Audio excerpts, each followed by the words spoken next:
Hi, I'm Dee Voggy, infection preventionist here at Spencer Hospital. And today we're going to talk about a topic that's pertinent to today when we're dealing with COVID-19, and that's cloth masks. You probably saw earlier this week the CDC made a new recommendation to wear cloth masks when we're out in the public doing some of our essential services. And you're probably wondering why this change and why now. Well, as we learn more about how this coronavirus is spread, we realize that it can be spread asymptomatically. It means without symptoms, maybe even up to 48 hours before a person has symptoms. Also, there is a group of people that may have very minimal, if no symptoms at all, and still can shed the virus. So the cloth masks are going to help prevent that spread. When you wear a cloth mask, you're actually preventing the spread of the virus to others, not so much for your protection. So when you're out in the public doing your essential services, whether it's going to the grocery store or to the pharmacy, or maybe you have a doctor's appointment, it's important to wear your cloth mask to protect those that you might be exposing, just in case on the off chance that you could be spreading the virus yourself. Just a reminder that cloth masks, such as this one, are not your personal protective equipment. We do have medical grade masks that we are using for our healthcare providers and for our first responders. And so we would appreciate you wearing a cloth mask and saving those medical masks for our healthcare workers.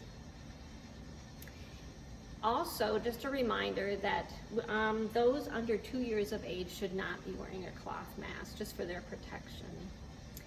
As you can tell, cloth masks can come in all kinds of shapes and varieties and colors, so use your personality, whatever fits your type.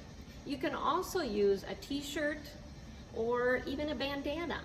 If you go online, the CDC has many different ways that you can make a mask out of simple things at home, even if you don't sew. We do appreciate those that do sew in the community that are contributing masks to our hospital and can be used on our patients when they come into our facility, again, to help protect the spread of this coronavirus. Those that are supplying masks, we want to thank you so much for being so helpful to us. Remember, when you're deciding to wear a mask, some things to remember are you want it to fit snugly. So make sure that you can fit it around your face, tighten around under your chin. You can either use this style, which has ear loops, or you can use a style with ties, such as this one. And then it ties on top of your head and behind your neck. Some tips about using a cloth mask would be to make sure that when you put it on, and to get it to fit snugly so that it protects you and around your face. But then also, while you're wearing it, you want to make sure that you're not touching the mask, especially the outside of the mask.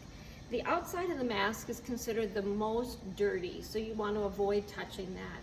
So if you do accidentally touch your mask, make sure that you use some hand sanitizer. So I have a little bottle here, put some on your hands, clean your hands whenever you touch your mask. When you go to take your mask off, a few pointers.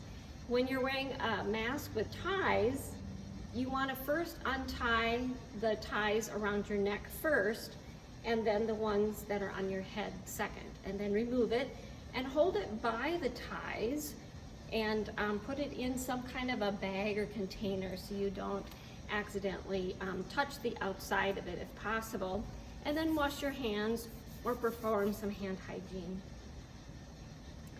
With the loop type of mask, you want to make sure that when you're taking off this mask, that you take it off by the ear loops and hang it onto it there again to prevent the accidental touching of the outside.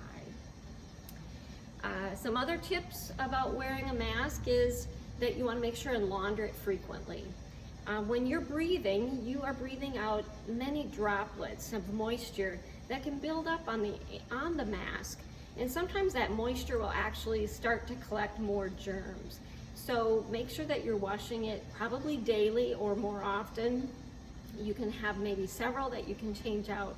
But again, just do it on a regular basis. And you can launder it with your normal laundry and your normal laundering process. and your whatever detergents you're using. So that is what we're trying to hopefully stress to our public today, is we want to protect our community. We want to protect the spread of this asymptomatic coronavirus. Thank you.